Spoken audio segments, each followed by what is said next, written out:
Welcome to the Spotlight Dialogue 12, the midday show. My name is Stephen Poon, your host for this episode, organized by the Special Interest Group Circular Economy from Integrated Sustainability and Urban Creativity Center, ISUC, also as known as ISUC, at Asia Pacific University of Technology and Innovation, APU. What a good afternoon to all the audience out there. Before I take off with this episode today, a quick rundown on paying attention to sustainability issues are becoming increasingly critical for all companies across all industries.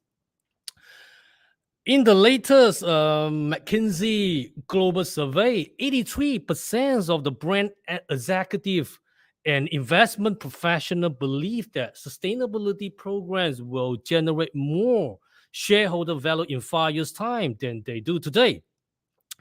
And in the Accenture's research on the responsible leadership, companies with high ratings for sustainability performance measurement, which is they call this SPM, enjoy average operating margin 3.7 times higher than those of lower sustainability performance measurement SPM, which is sustainability performance measurement performance.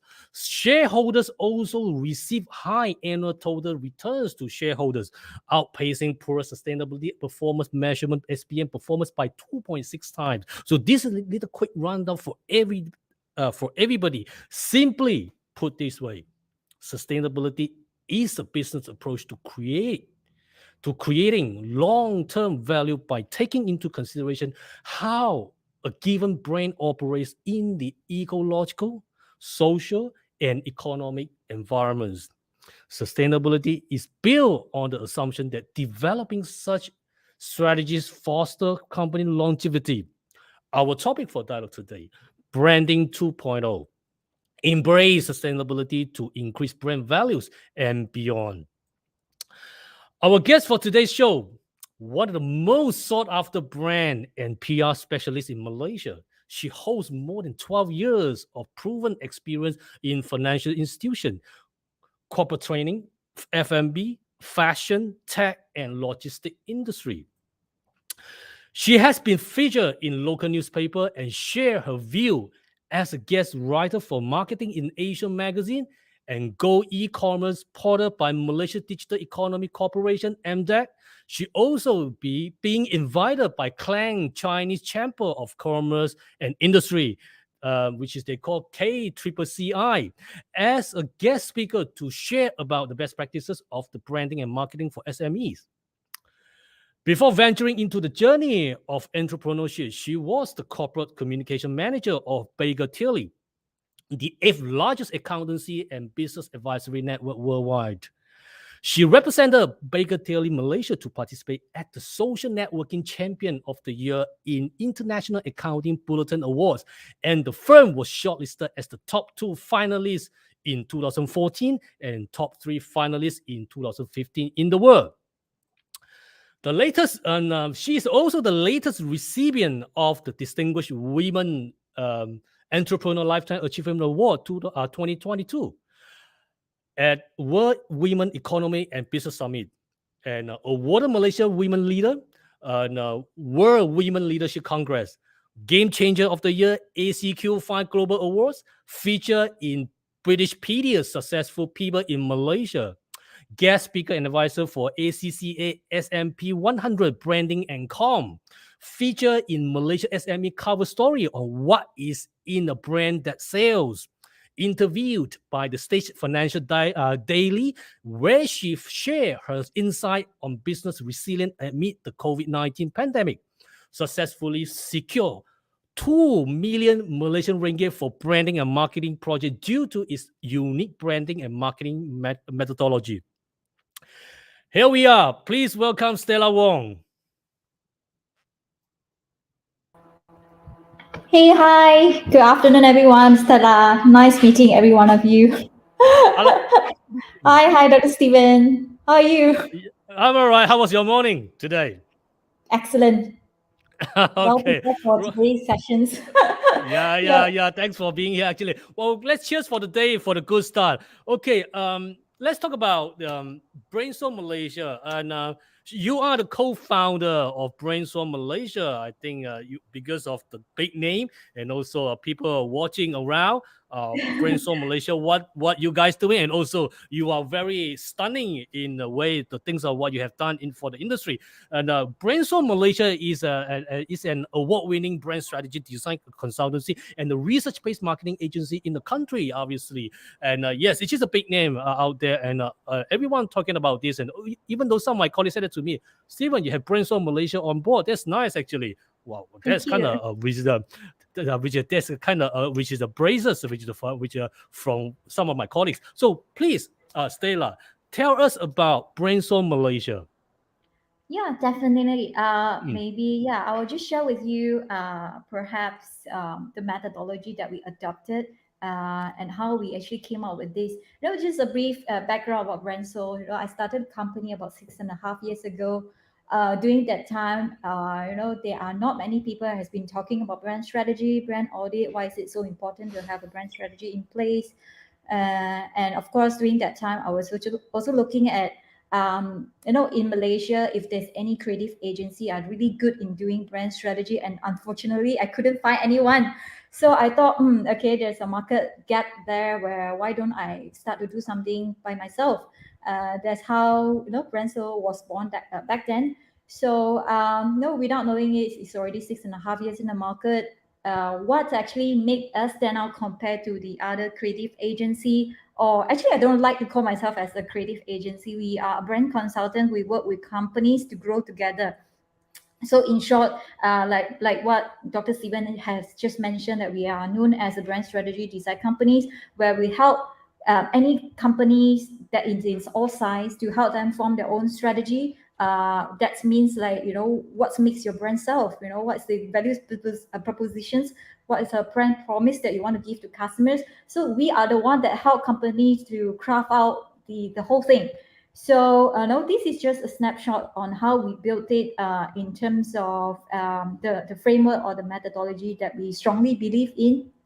So in a nutshell, when we talk about building a sustainable brand that has strategy to grow in the next decades, or or 2 or 3 decades. All right, for example, we have to start to come up with the first thing is the strategy. So when I talk about strategy, a lot of people have been thinking, like, what is actually a strategy?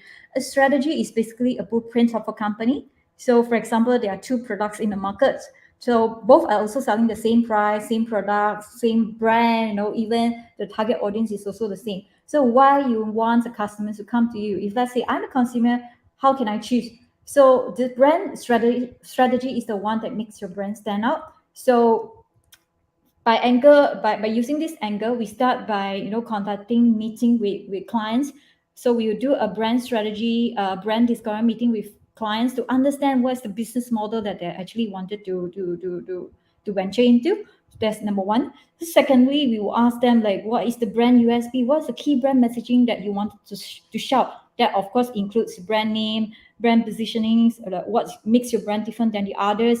And then we're also talking about brand buyer persona and segmentation. How do you segmentize the target audience by using by knowing what is the needs and want, what's the issues that have been facing, how can you come up with a solution that really reaching out to this group of people. But last but not least is about ESG. So ESG is actually it has been in the market for many years.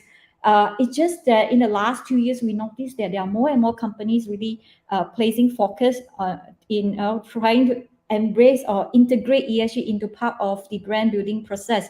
So which is why, no, surprisingly, we were actually not started as a ESG or brand strategy company, but due to the request from our clients, we started to think that, hey, it's really important to integrate the entire ESG into part of the brand strategy building process, so that we can build a really strong sale for the company before we work on the identity part. So which is the second part that you can see from the slide here. Of course, we talk about the aesthetic part of the brand, because we strongly believe that by having a strong brand strategy, and then you align with the look and the sound, for example, the music that you're playing, how your people act or carry out the brand message of the company, and how does your brand integrate with your target audience, that will actually being translated externally. Of course, that has to be aligned with the aesthetic part of the brand, because again, humans, we tend to process pictures faster than text. So visual identity is also really important. So these two, we actually do it hand in hand, you see. So in short, I just wanted to give you a bigger picture on what is actually Nice green. branding. Yeah. So I like the to green. summarize, I know the text is a bit too small here, so I try to read out loud. It's a very common question asked by a lot of SME or even large company, that they'll come and ask us, like, Stella, why do I need to have a strategy? I just need to make my logo looks better. I just need you guys come and tell us or craft a brand story for us. But eventually, having a good brand story, I think everyone can also come up with that. But what makes your brand stand out is really about the strategy. It's kind of like a business strategy, but we are judging it from the branding perspective. All right. So imagine now, look at this picture. Your vision is basically your destination. For example, now we want to go to Ipoh, we want to go to Sabah. Okay, that's your vision, that's your destination. So how you drive your vehicle is basically the products. The vehicle is basically your products, and of course, the entire journey is your mission. mission is that how you're going to solve your target audience problem. What's the gap that you wanted to bridge for the market? So eventually, the attitude of the driver, which is yourself, you are the owner of the business, how you drive the vehicle and how you wanted to, make your vehicle looks nice and whatnot, you will determine the entire journey of your brand, and it also will contribute back to the environment, which is why I think this picture is really nice because you can see the green forest. And for example, if today you're using like diesel to drive your car, of course it will cause more harmful to the environment, right? So how can Yeah. we decide in a way that is being, I mean, you act as a responsible driver and also not causing any harm to the environment. So these are the things that we has been doing for our clients. Yeah, thank you. Okay, thank you. Thank you, Stella. There was a good sharing about the brains, which is Brainstorm Malaysia, and also what you guys have, what are the impact you're giving to the industry, especially the branding industry today.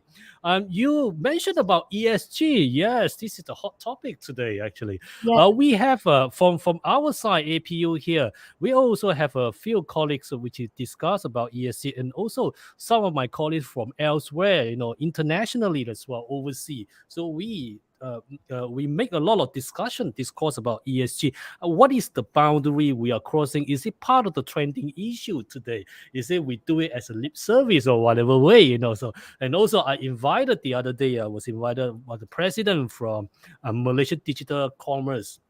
So, and also Chris also talk about this as well. What is the sustainable finance in part of the ESG process, things like that. I think this is a never-ending discussion. I mean, it's really good to hear that you mentioned about the ESG. Of course, this is the topic we're gonna talk about it today.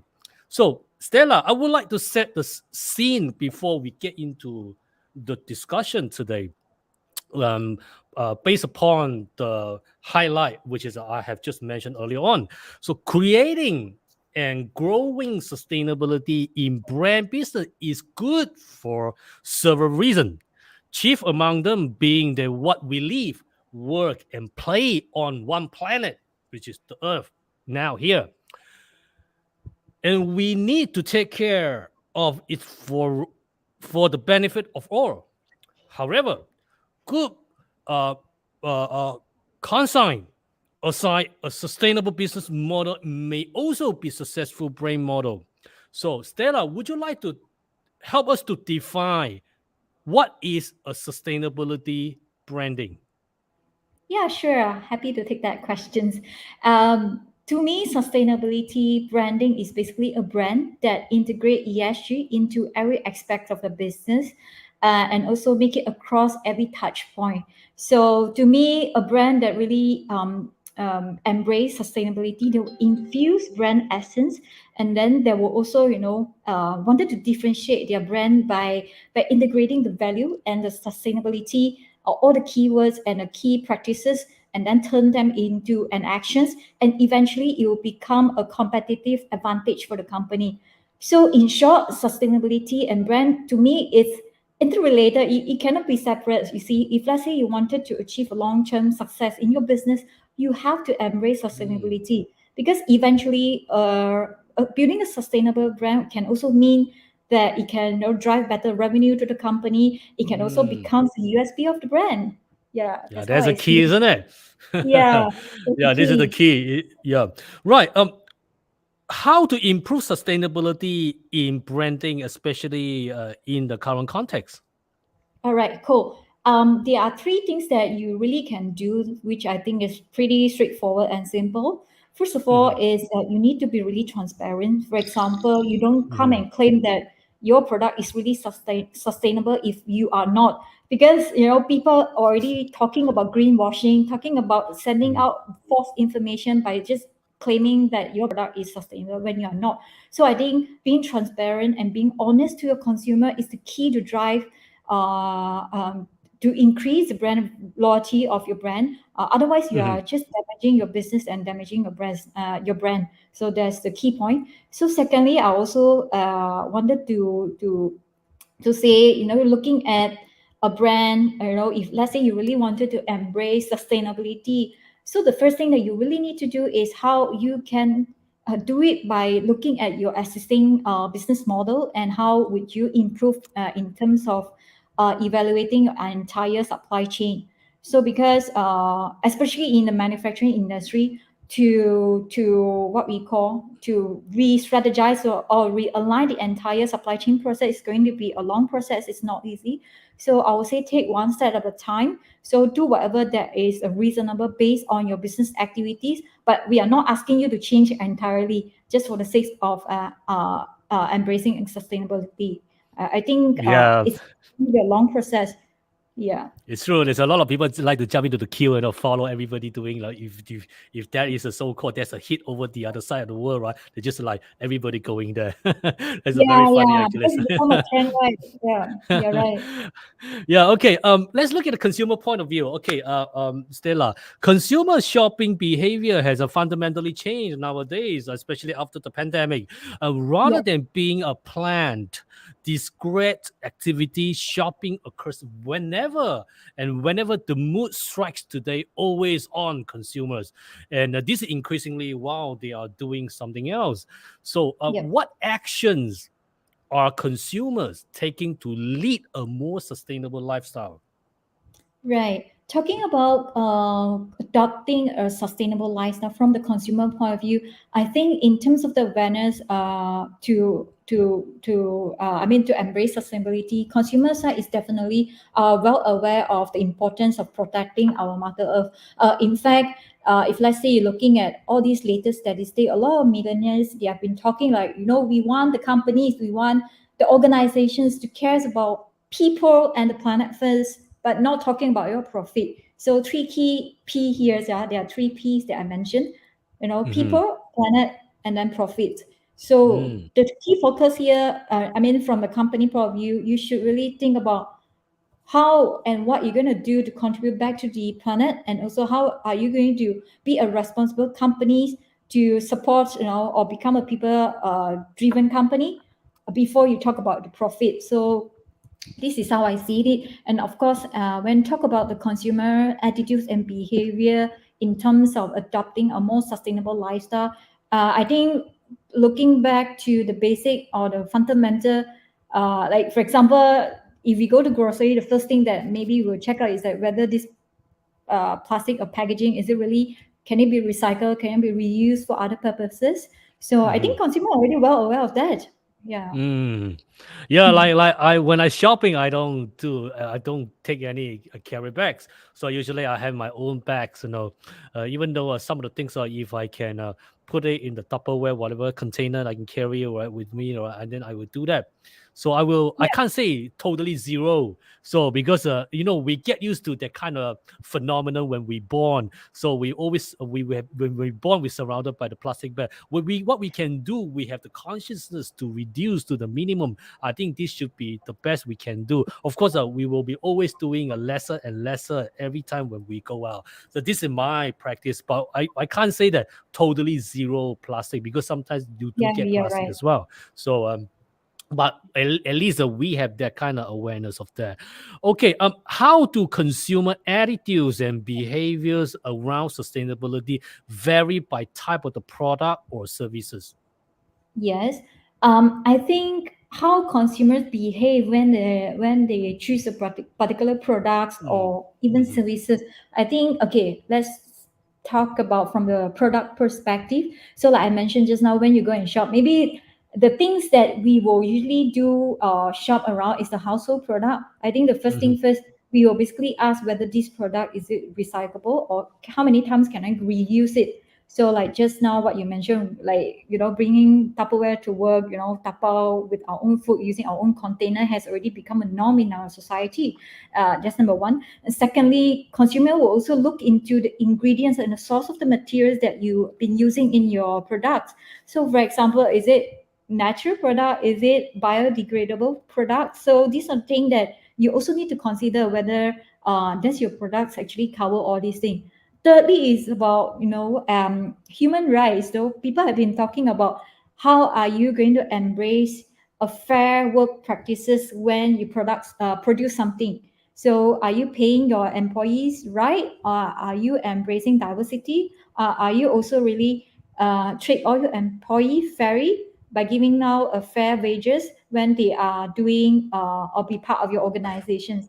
But of course, Mm, that one is on a deeper level. So on the mm. daily process, I think what we usually would look into is whether the product is it recyclable, is it environmental friendly, or what's the source of materials that you are using to produce something.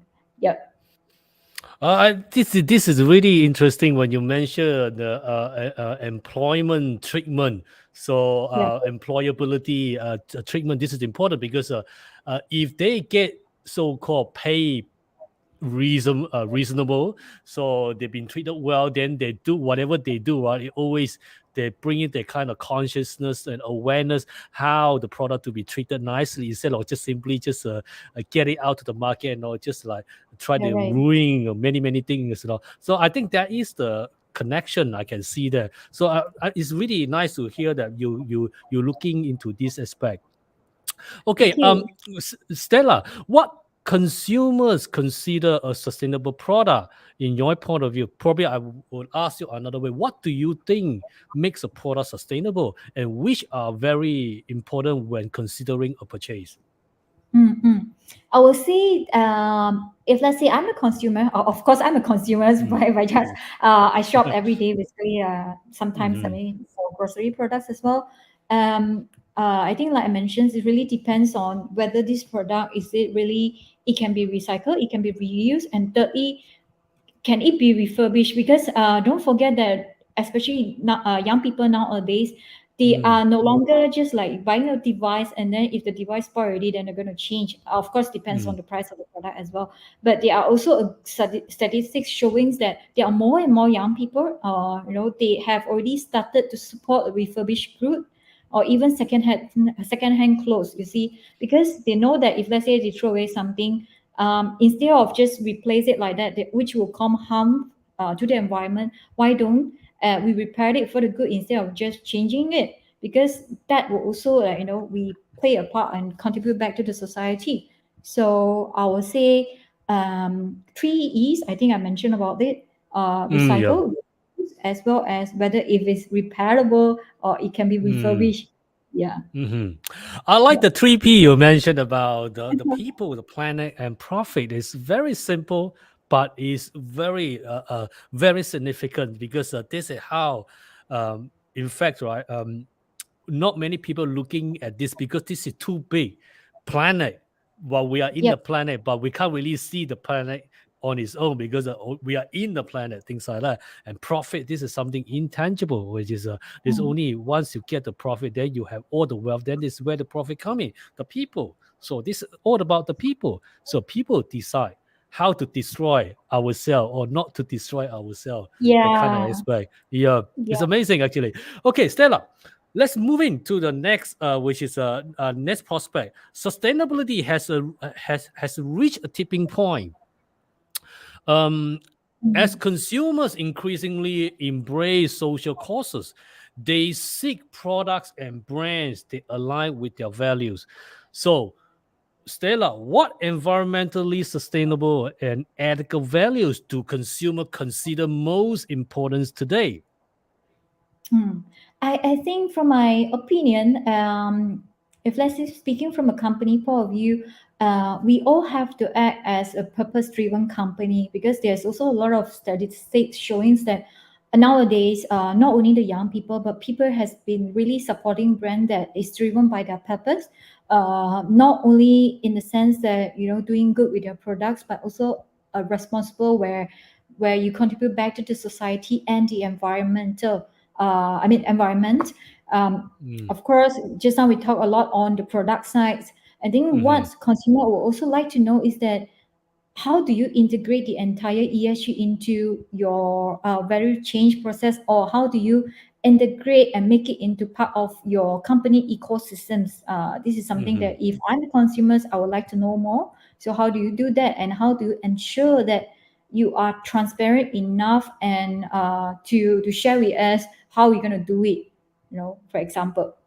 So of course thirdly is about people. uh, mhm, are you really committed or respect for humans, right? So just now we talk Mhm. about employees, but we also wanted to know like how and what your brand's going to do to contribute back to the communities, right? So environmental something like this is really important. Of course, what are the values that you can give it back to the society, and in a way that to build a more sustainable community is also something that I think consumers are looking at.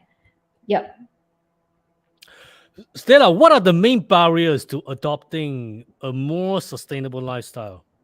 That's a good questions. I think if let's say speaking from Asian market point of view, I would say Mhm. a lot of people, general consumers, I mean consumers, most of us will think that to buy a sustainable product that also means eco-friendly product. That also means that okay, it could be 100% natural, 100% organic product.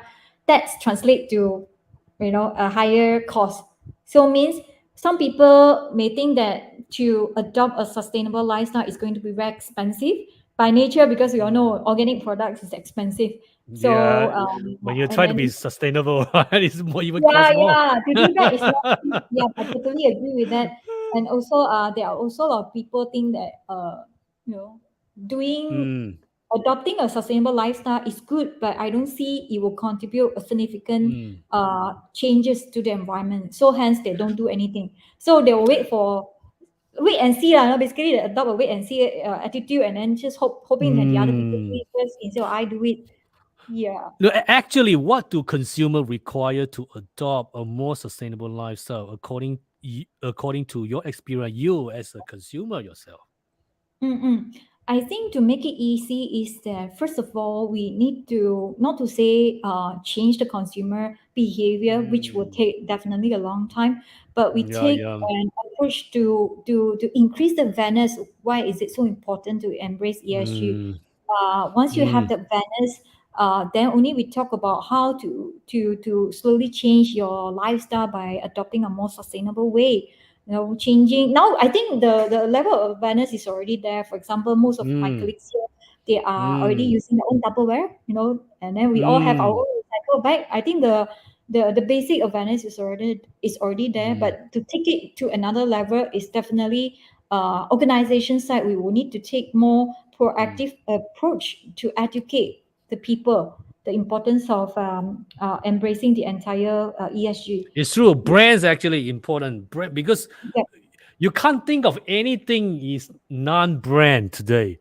You know, Yeah. the clothes you're wearing, the phone you're using, the car you're driving, uh, even anything, any objectification surrounding in our existing world is all brands. So brands is Yeah. really can educate people really. So it becomes a strong value. Am I right? So Yeah. let's look at value. Values values are as important as value on its own. So Mhm. most consumer fall into one of the two segments here, like what you mentioned about a value-driven consumer who are primarily a concern with getting their money worth and select the brands based on the prices and the convenience, and the purpose-driven consumer here, which is second segment, who select brands based on how well they align with their personal values and who are willing to walk the talk when it Mhm. comes to the sustainability, changing their behavior and even paying more for the brands that get it right. Mhm. Mhm. So, Stella, would you be prepared to pay more for goods and services to ensure the brands that create them commit to any of the environmentally sustainable or ethical practices? Yeah, I mean, me as a consumer, definitely I will support a brand that is purpose driven Hmm. and also aligned to my personal value. Hmm. Because like for us in brand, so even though we are a service or rented company, we know the fact that in order for us, like for example, reducing or using plastic bag, all these things, maybe it's on a personal level, but on a company level, what we will do is that we will basically try to spread the awareness of the importance of sustainability and also make it into part of the brand building process for every brand. So in short, speaking from brand's point of view, not on a personal level, we see ourselves as a sustainable enabler for companies because Mm-hmm. in the local level, I think the awareness of ESG is not strong enough yet. I have came Mm-hmm. across a few companies that came to us, and when I mentioned about ESG, they have no idea about what is ESG, which I'm quite surprised. So, but their plan is basically to go global. You see, so when they tell us that, oh, we want to grow global, Stella, we want to get listed in maybe 5 years down the road. So then I will tell them that, hey, then if that's your purpose or that's your visions, then you have to start looking into the ESG. How are you going to integrate all this into your value chain process? So yeah, I think that's what we do. I'm sorry, I think I'm out a little bit out of topic a little bit, but But, I just want to share my view. Yep. sure, sure. No problem. It's just kind of like thought sharing and also sharing Yep. those are the expertise to the audience. Stella, let's look at the masses here. When okay, we're all willing to pay for more for all the goods and services because to ensure the brand Yep. to commit to environmentally sustainable, which is all this environmentally conscious. So which is this is only people will. I mean, some of the so-called we look at the master, but they have a different category. So we have the M40, P40, those are good for P4 or T20, things like that. So and Yep. people will say that okay, being sustainable is only for the rich. So put it this way. So I'm just looking at what about people in the like which is B20, B40, for instance, M40, um, how do you think that people they can't even afford their living? So do you think that they can really have the extra cash to go and pay for this so-called being sustainable? So what is your advice from here? Okay, that's a really good question. Thanks for bringing this out. In fact, I don't believe that sustainability is only for the rich people. I'm totally against of it because you see what I'm doing right now. I'm also giving a sustainable presentation right now, talking about raising the Mm, awareness. mhm, Uh, that cost me nothing. You see, if let's say we are, unfortunately, we have this for a B40 group. What they can do is that, of course, to them to buy a sustainable product maybe a bit challenging, but they can actually look into other alternatives to contribute back to the environment. So for example, things like picking up a rubbish, or beach cleaning, all this stuff, and you don't need to pay anything. You can do it. It's just mm, volunteer. mm, So if you have the mhm. time and you happen to see all these things, you already started to embrace ESG into your daily life. It's not difficult. So when you are, of course, fall into a richer group, which is the T20 group, of course, you can do more than just being a volunteer in some of the charity programs or whatnot, but also, integrate it into your daily lifestyle, which is supporting all these household products. Yep. Do brand business commitments to climate change and sustainability influence consumer trust Mm-mm. according to your practice so far? Mm-hmm. Do brand business commitment to climate change and also Yeah. sustainability influence consumer trust? Mm-hmm. Yes, they do definitely. I Mm. think from my In end, what way? Yeah. okay. Companies who really embrace and commit to climate change, they will have a really transparent practice, and they are also will position themselves as an accountable and reliable company, not Mm-hmm. only being responsible from the ESG perspective, and it's also contribute not only to the consumer end, but it's to the whole world. You see, I think at the end of the day, being committed to climate change is a must already. It's not an option anymore for any companies. But here I wanted to say is that, using ESG as a way to brand your company is a good start, but that shouldn't be the end goal. You see, it's our responsibility and it is our job to give it back to the environment, because at the end of the day, it's about living in a harmony way. You see, so if we are Would not it doing be our become a cliche when you mm-hmm, say we need to brand the company with ESG with your context? So some of them, if we mm-hmm, really know how ESG works, then you can imply into that. What if it's just kind of like making a so-called branding positioning just imply ESG, but they have not knowing so much, then it become cliche. I'm not sure about how does it. Mhm. What is the ecosystem here actually to make it sounds which is they are implied into that, but also they are knowing, but they are not just like, oh, they everybody doing, then I just follow. I see. All right. Thanks for bringing these very, very interesting questions. I will say, okay, maybe I can share with you an example. So, how do we actually help clients to integrate the ESG into the entire ecosystem? So, there are a few things that you should look into it. So, for example, again, now we are setting up a new brand. So, and we have to tell the client that ESG is really the way to go forward. So, how can we integrate it into your business process? There are few things that as a business owner you need to basically look into. First of all is your framework and your methodology. So do you have a framework in place that drive your brand forward? Okay, we are not talking about the brand identity, but we are talking about your brand recipe. So for example, if it's a food, what's make your food taste so good? So we are talking about that framework and how do you consistently deliver a quality product. So you must have a framework and methodology in place. That's number one. So when looking into the entire framework and methodology, that whole process, that value chain process should also integrate with the ESG. For example, you Mm, have partner with some of the vendors or suppliers that really supporting the ESG goal.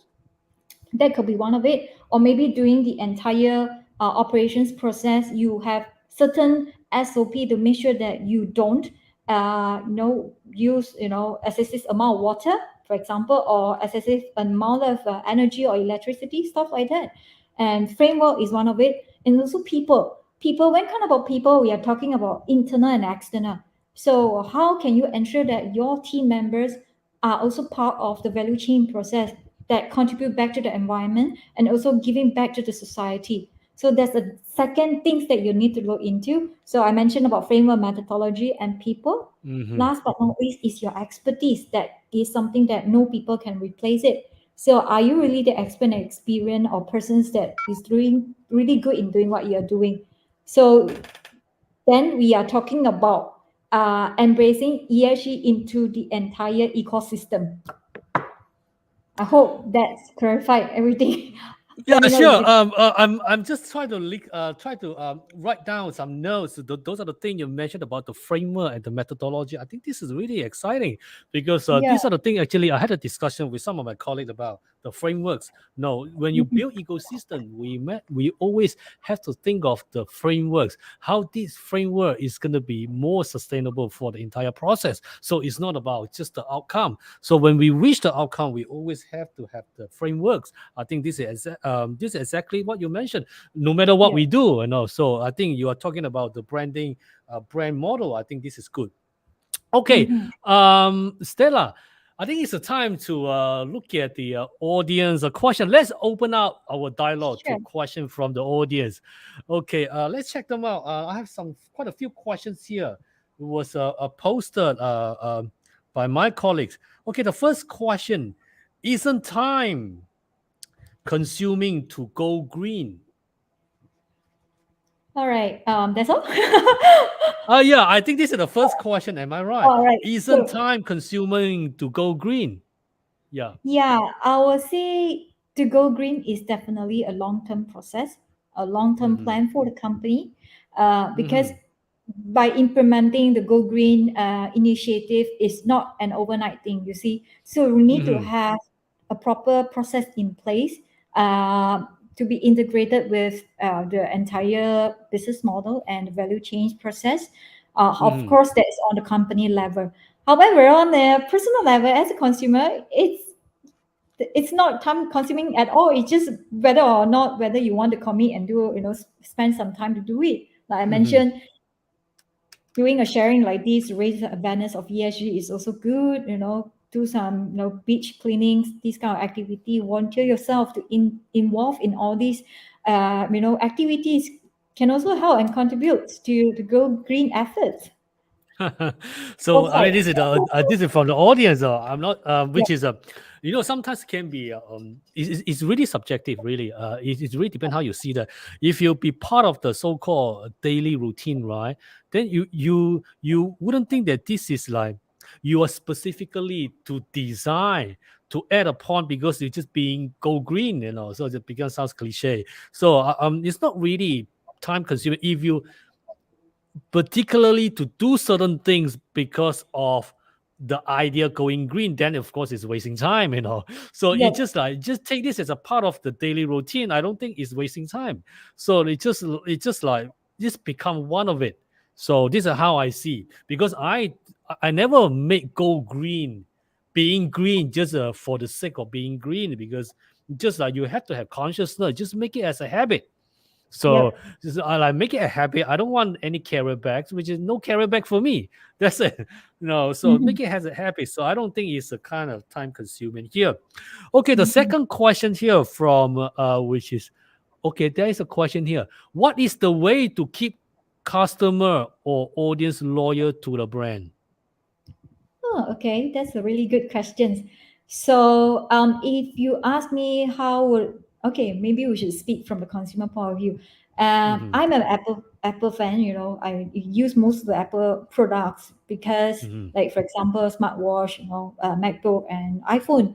So why, as of course, first of all, is the technology behind it that really makes my life easier because it's all connected and make it easy for me as a consumer to use it, to access data, browsing information. That's number one.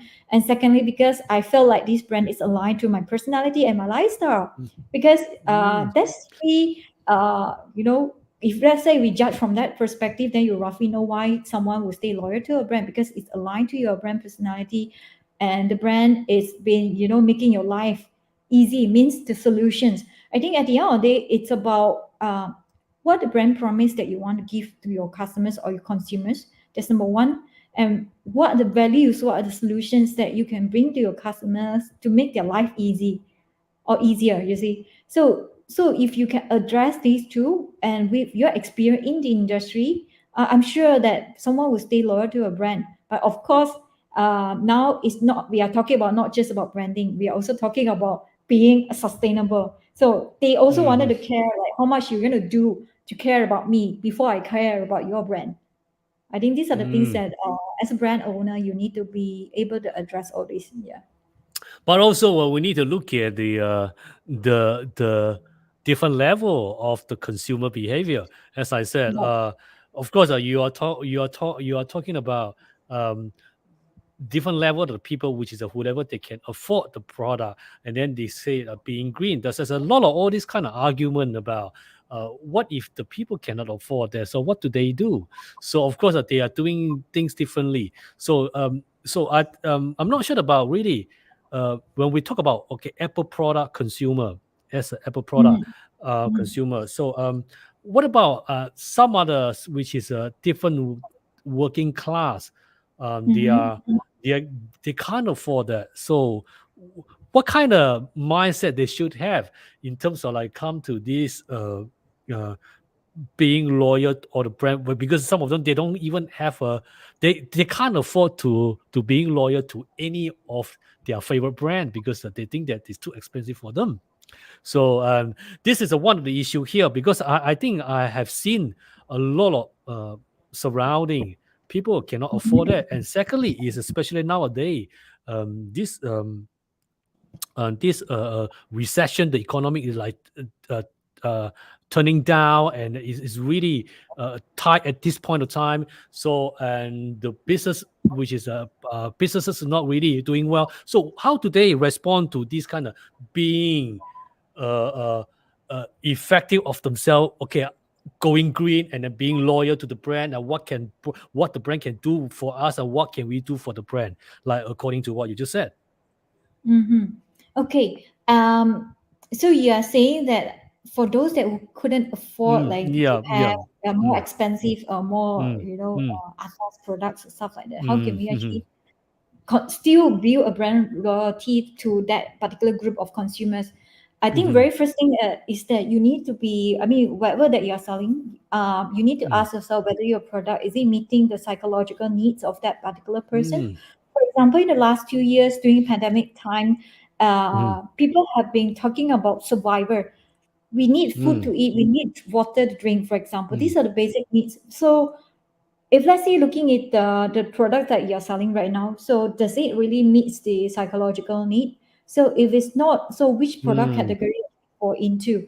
For example, mm, we're talking about attending yoga class. So these are more mm, towards like meeting the esteem need, which is building up mm, your self confidence. Having a healthier lifestyle. Or at mm, least more wellness, things like that. So if you look into the past 2 years during the pandemic time, selling yoga classes or going out to gym, I'm sure these kind of businesses really hit badly because people couldn't mm. go. We couldn't go there, Yeah, and we don't yeah, need all this kind of fitness. We can't even afford the food. yeah, Why do we do exactly. fitness? So Yeah, it's so true. so Mm. I yeah. think Go you're ahead. Go talking ahead. about this Mm. human needs hierarchy, like the Maslow hierarchy, the Right, triangle. right. So from what is the basic need and then what is the self actualization on the top. So I think yes, you're right. Actually, it really depends on the individual. You find that you don't need it, right, which is you go for another way, right, which is fine. So it doesn't has to be everybody has to be doing the same way. Am I right? So okay, good. Thanks. Let's move on to the next question. Will the cost be high when we change to green and sustainable state? If so, why even bother if the cost saving is not that drastic? Okay. This is So from the audience, again, yeah. yeah. Okay. So thanks for the question. If possible, I would like to know who is this person. I would like to know your name because this is a really good question. Yeah. Again, I think just now we cover a little bit. I just not sure why people has been saying embracing sustainability means expensive.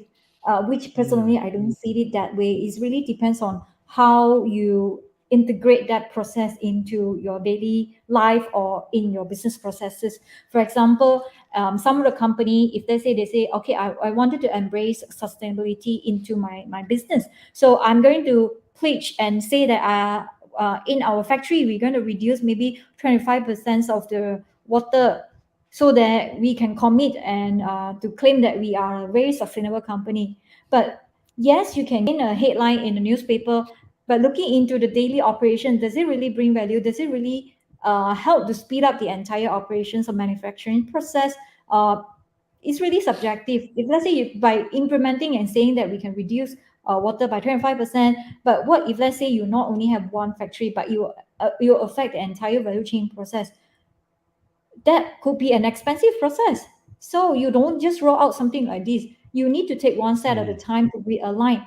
For example, one of the best things that you can do, I mean, speaking from the business point of view, I would say that you should form your own network alliances, especially in Malaysia, to look for a supplier or a vendor that has the mindset of ESG or has already embraced and sustainability. I think it's really, really, really minimum. I don't think you can easily find someone like this. But if let's say you can call or form your own network of alliances to say that, hey, we are XYZ company. Today we wanted to accelerate the sustainable goal for for the country. Hence, we are forming this network of alliances. So we need all these innovators, whoever that can contribute part of the ecosystem. We want you to be part of us. And in fact, we are driving the whole thing together. Instead of you do it yourself, but you're calling all this community and you form this network, and we do it together, not only from the company point of view, but driving the nations towards a greener or more sustainable way. That's how I see it. good, thank you. I think that was a good response for that. And yes, there's another question here from the audience. Where I like this question. Actually, it's very funny. Where to Right. start if we do not have a brand? Wow.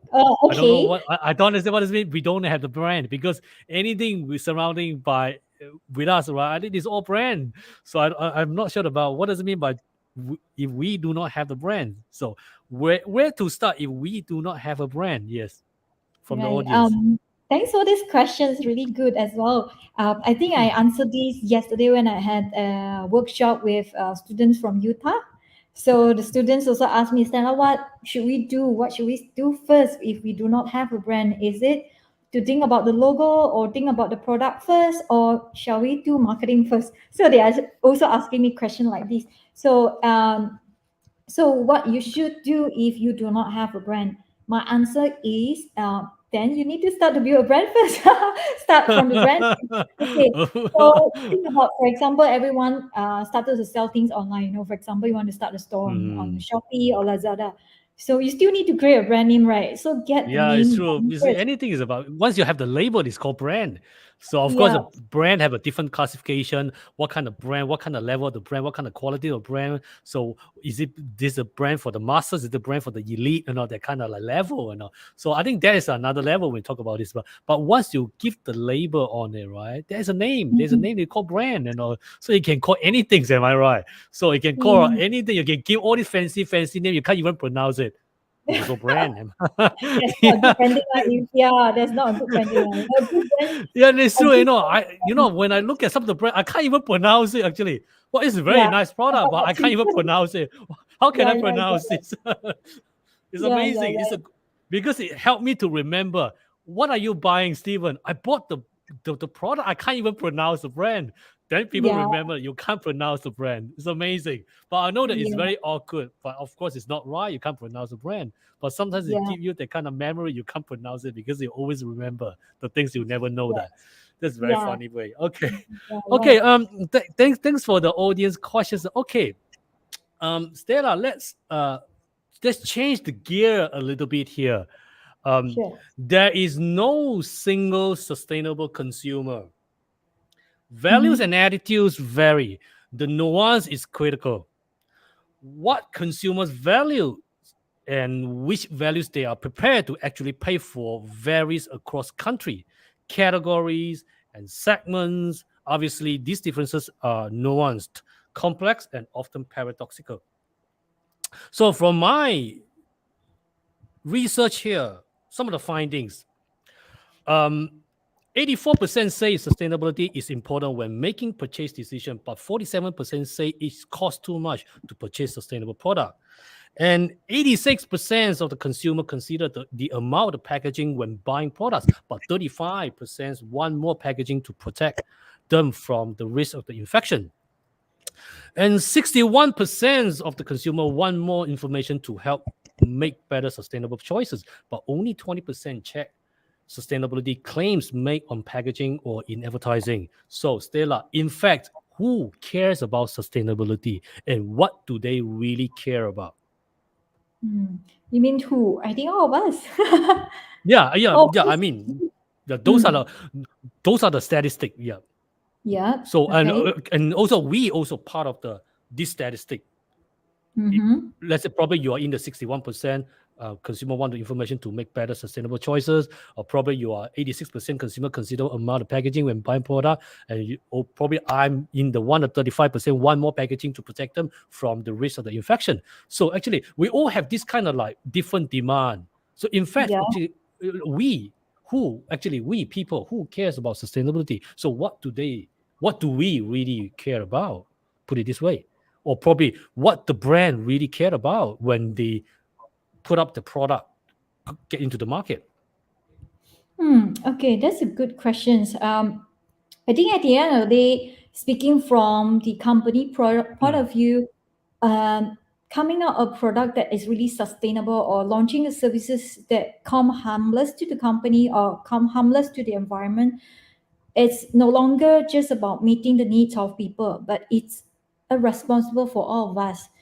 Imagine, because whatever that we are doing right now is really not just about for us, but it's for the generations to come, I would say. mm, So if let's say we are continue to behave what we used to behave, I mean, in the past, we are still using plastic bag on a daily basis, not doing our best part to contribute back to the environment. Imagine how the planets will go in the next decades or next mm, 10 years.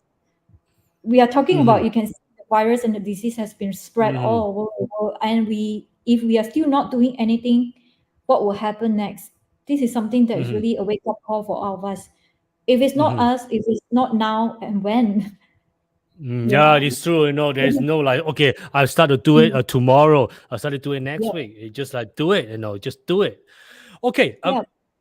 Also, I like to share more some of the research here, and also with the things that you just mentioned here. Many Yeah. people would be willing to pay more if the brand product reflected their specific agenda. So you mentioned that earlier on. Their growing sustainability expectation stretch beyond the brand to how the brand company as a whole behaves. Globally, people are setting a high bar. So Mm-hmm. the finding here, I'd like to share with you, 51% of the consumer believe they are doing all they can to make purchase decisions that shape a more sustainable future, but 68% expect companies and organizations to take the lead. Mm-hmm. 55% of the consumer believe that should drive companies and organizations to lead on a better social and environmental outcomes. Mm-hmm. 73% of the global consumer believe brands have a responsibility to make a positive change in the world. And 80% of the global consumer believe brand must be transparent about their environmental impacts in the production of their goods and services. And also one more finding here, 38% of a global consumer believe businesses should prioritize responsible production and consumption of the goods and services. So Mm-hmm. embrace sustainability as the driver of value creation. How are you changing the culture in the branding company so people see sustainability as a way of growing the business, finding efficiency, and creating the new value pools, not just a cost? Mm-hmm. All right. So you mentioned about changing the company Mm, culture so that mm, everyone mm, will mm, basically embrace the sustainable topic mm, or mm, whatnot. mm, Um, mm, I wouldn't say change because there are companies that has been in the market for decades. There have been mm, companies who already have their very strong culture that is really hard to change.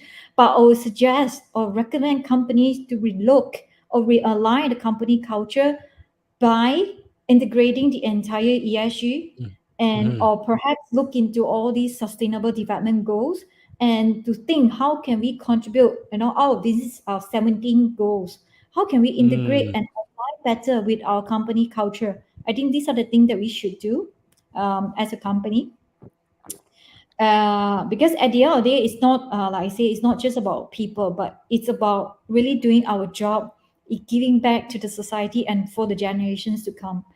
Yeah. Okay, Stella, let's look at different perspective. Take Sure. a holistic perspective, but add on what matters to the brand business today. How are Mm. you balancing the need to track the brand's performance on sustainability issues against the need to deliver a broader vision? All right. There are definitely a few ways that you can track Mm, whether if you have done a good job for mm, in terms of sustainability. mm, Um, First thing first is, for example, you should perhaps invest or say invest into a social listening tools.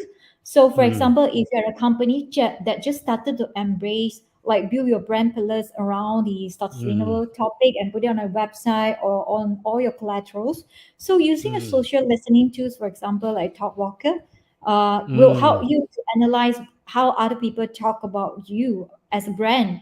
mm, So you yeah. can analyze how people, say whether do they have a positive um, feelings towards your brand or negative. I mean, from the perspective of sentiment analysis. So things like that you should be able to analyze. So of course, Mm, secondly, you can also use some other digital tools like mm, analytics, Google Analytics tools to track and see.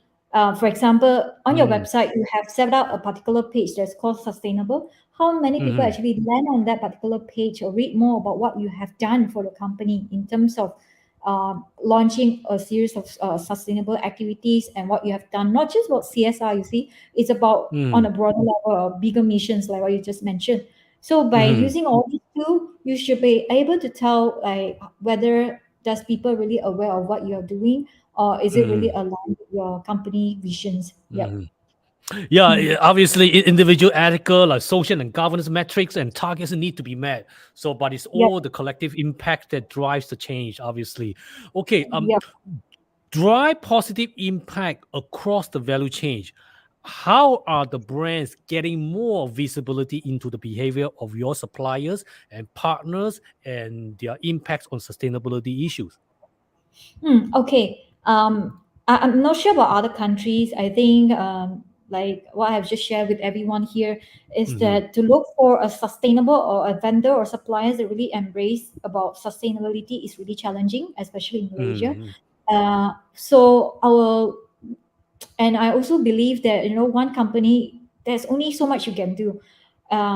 Nowadays we are no longer talking about fighting with each other or having another competitors, but even if you are competitors, but if we are doing something good for the environment, why don't we work together to accelerate the entire goals? So at the end of the day, it's not just about the benefits of our organizations, but it's also win-win, you see. So looking at, for example, in Malaysia, there's one of the Mm, best case study is, I think, from Maxis. So I really like mm, how Maxis did it, but they are saying that they wanted to accelerate the 5G growth in Malaysia. So instead of they mm, themselves, they are the one of the giant in Malaysia, telco giants in mm, Malaysia, right? So instead mm, of they themselves do it, they actually call upon all these partners or industry players or innovators to come together to let's mm, drive the entire 5G growth for Malaysia. So it could be something that you are very, very good at, but I'm not very good. So we all come together to form this network of alliance, and together we drive and achieve that goal. I think this is we should be looking at instead of look for a vendor to just solve our own internal value change mm, process. mm. Mm, Yes, yes, yes, yeah. Actually, yes, you're right, and especially in the Malaysian context, branding like companies mm, set global targets, but often have to rely on the local piecemeal execution. yeah. Okay, let's look at the operating models. Redesign your operating model for sustainable execution, then build it fast. How are you creating the flexibility needed across all your operation to meet and shape evolving consumer expectation around sustainability? All right. There are Of course, this isn't just about the reducing the cost. yes, of course. Yeah, yeah. Okay. Go ahead, please. Yeah, yeah. If you are talking about redesigning the entire operations model for the Mm-hmm. company, Mm-hmm. of course, I perhaps not at the level to advise that, but what I would suggest probably is that try to map out the processes of your company or how or your business model. Look into your existing business model. That's step number one you should do, and then once you have mapped out your business model and see whether which are the blind spot and which are the areas or the white space that you haven't really touched when it comes to sustainability, then you should be able to tell to identify what are the areas that you should to improve and also integrate the ESG into the entire value chain process. For example, it's also like our daily work where we help companies to solidify the business model by integrating the ESG. So first of all, what we'll do is that we will get the business owner to share with us how do they run the business and how do they integrate the entire sustainable practices into their business model. So most of the times they do not have a solid plan in place. So we can only like tell them this is where you are and this is what you can do to improve the entire process. I think at the end of our day, it's the company has to have the flexibility, to adopt all these or at least be open to accept all these suggestions so that they can what we call do a bit of reverse engineering to enhance the business model. All right, Okay, I think those Stella. are my Good. Thanks for all this sharing and thought sharing. This is wonderful. Stella, thank you so much for being here. It is absolute my pleasure. I think it's about time, as well as a privilege to have you today on the shows. It's my Thank honor you. too. Thank you, everyone. Thank you. All right. All right. I think before we wrap up, I mean, if let's say anyone, if you guys still have any questions and you would like to take it offline, feel free to add me on my LinkedIn. I think the teams will share the LinkedIn link on the comments box. So feel free to add me on LinkedIn, and then I'll look forward to meet everyone virtually. Thank you for your time. Thank you, everyone. Yep. Thank you, Stella. Right. A little conclusion here. Try to look at the notes here. Okay, some of the notes I have making, I'd like to share with you about a little thought here.